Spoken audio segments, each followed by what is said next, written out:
Halo teman-teman, kita jumpa lagi nih sekarang dengan podcast bersama dengan IWPI. Siapa lagi kalau bukan Sang Ketua Umum nih, Pak Rinto Setiawan. Halo Pak Rinto. Ya, semangat Mas Awan, semangat. Luar biasa, cerah hari ini guys Pak Rinto nih. Kenapa dia cerah hari ini ya? Dan kita juga bersama dengan Sekjen P5I bersama Pak Darmawan. Halo Pak Dar. Halo juga, selamat sore. By the way Pak Dar hari ini ulang tahun nih Pak ya. Luar biasa, happy Pak Dar. Luar biasa. Dan juga ada dari ahli Pak Rey. Halo Pak Rey. Selamat siang Pak Awan, Pak Darmawan, Pak Rinto. Ya, luar biasa ya teman-teman, kita ngumpul lagi teman-teman ya di markas kita di Kota Malang teman-teman. Ngomong-ngomong kenapa kita Kota Malang teman-teman, hari ini ada yang sangat spesial teman-teman ya. Kenapa Pak Rinto hari ini mukanya teriak begini teman-teman?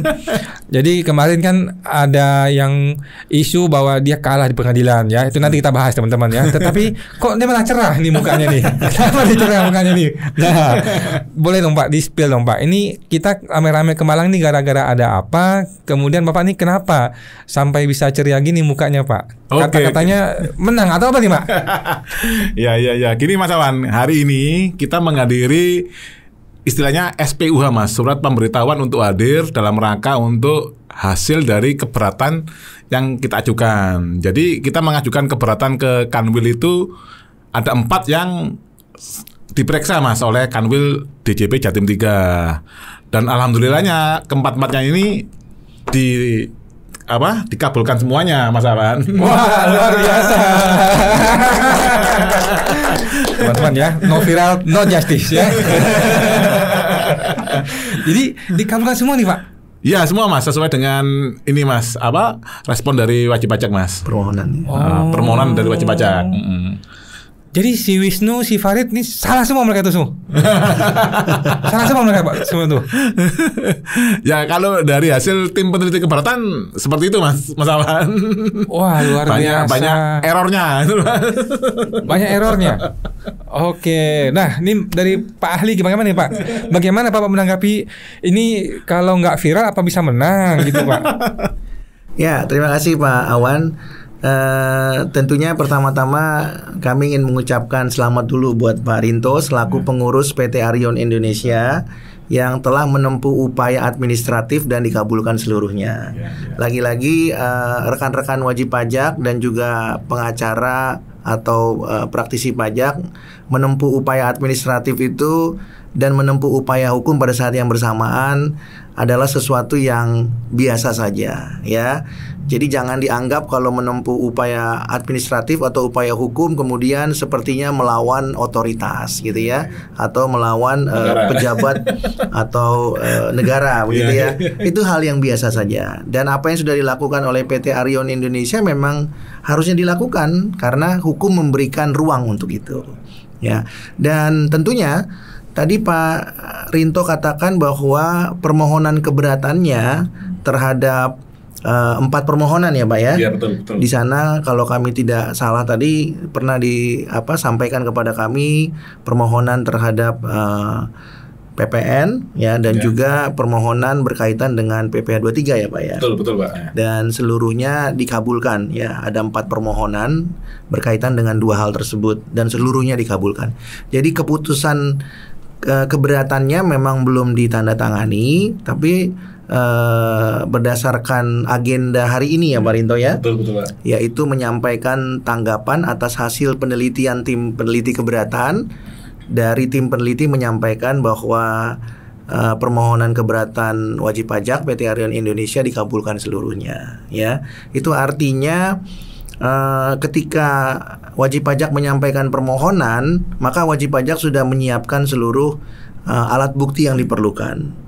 Dan ketika alat bukti itu sudah diterima oleh peneliti keberatan dan diteliti sesuai dengan fakta dan kebenaran yang sesungguhnya atau kebenaran material, maka tentunya harus dikabulkan ya.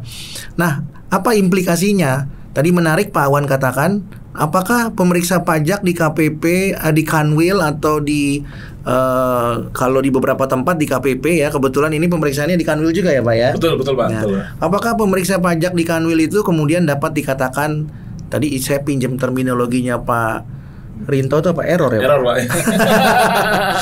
Apakah pemeriksa pajak atau mungkin Kakanwilnya bisa dikatakan error? Ya kalau mau dikatakan itu ya boleh-boleh saja gitu ya. Tapi ini adalah fakta di mana keputusannya itu mengabulkan seluruhnya, sehingga kemudian koreksi itu kan menjadi tidak berdasar. Ya, tidak berdasar akuntansi, tidak berdasar hukum. Ya. Kalau mau disebutkan tadi istilahnya Pak Rinto error, ya sah saja, itu orang awam. Ya. Tapi kan kalau dari perspektif hukum itu membuktikan bahwa koreksi pemeriksa pajak itu tidak berdasar hukum. Ya. Nah, implikasinya apa? Implikasinya kalau mau dimaknai berarti ada dugaan perbuatan atau tindakan melawan hukum. Nah, kalau mau dimaknai lebih dalam lagi, tentu itu membuka peluang terhadap dilakukannya upaya hukum berikutnya, ya, baik terhadap oknumnya maupun terhadap konsekuensi jabatannya, ya. Nah, jadi tentunya ini merupakan pintu masuk untuk menindaklanjuti apa yang dilakukan pemeriksa pajak itu atau pemeriksa Kanwil sebelumnya itu, membuktikan bahwa pemeriksaan mereka itu dilakukan tidak sesuai dengan hukum positif. Ya, ada dugaan pelanggaran hukum acara pemeriksaan pajak, ya. Sehingga dengan demikian terbukti dari keputusan keberatan yang mengabulkan bahwa bukan saja materinya yang dikabulkan, tapi tentunya berdampak kepada prosedur. Kenapa? Karena kalau prosedurnya dipenuhi, seharusnya koreksinya menjadi benar. Ya, ketika wajib pajak diberi kesempatan untuk menyampaikan alat bukti, ketika keterangan wajib pajak didengar dengan baik, ketika wajib pajak kemudian ingin menyampaikan hal-hal yang berkaitan dengan bisnis model wajib pajak, tentu kan koreksinya menjadi benar. Tapi sebaliknya kalau itu tidak dilakukan, maka koreksinya kan bisa menjadi jauh daripada kebenaran, ya. Nah, oleh karena itu keputusan keberatan ini berimplikasi kepada dugaan perbuatan melawan hukum, ya, atau dugaan maladministrasi. Ya, kalau mau didalami lagi ya tentunya itu bisa lebih luas lagi, ya. Itu bisa masuk ke ranah dugaan tindak pidana dan seterusnya, ya. Nah, tapi paling tidak ya yang kami mau sampaikan kepada wajib pajak bahwa menempuh upaya administratif maupun menempuh upaya hukum itu seperti yang dilakukan PT Arion, mengajukan gugatan, mengajukan keberatan pada waktu yang secara bersamaan atau simultan, itu hal yang biasa. Meskipun upaya gugatan tidak populer gitu ya, dan tidak pernah disarankan juga oleh pemeriksa pajak, ya. Namun itu terbuka upayanya. Jadi sekali lagi PT Arion selamat, jangan pernah capek untuk menempuh upaya apapun itu, administratif maupun upaya hukum, sepanjang diizinkan oleh hukum yang berlaku.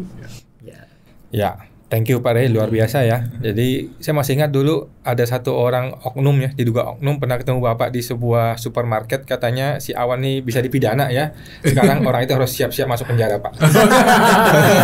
Karena dia sudah terbukti salah Pak ya. Sekarang saya mau minta dari Pak Dar nih. Boleh Pak kasih perspektif nih betapa pentingnya dalam keberatan tuh kita perlu memberikan ulang data, informasi, fakta dan data lah terutama ya Pak ya. Nah, bagaimana Pak perspektif Bapak nih? Oke, terima kasih Pak Awan semua ya. Pak Rinto, Pak Rey sebagai ahli itu sebagai juga ketumnya P5I ya.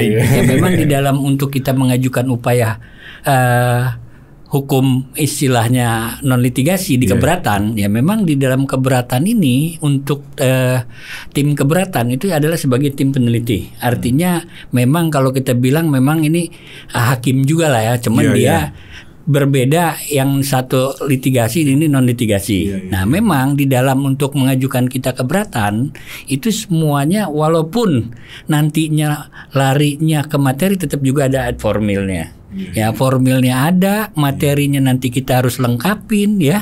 Dokumen-dokumen yang diminta oleh nanti tim peneliti.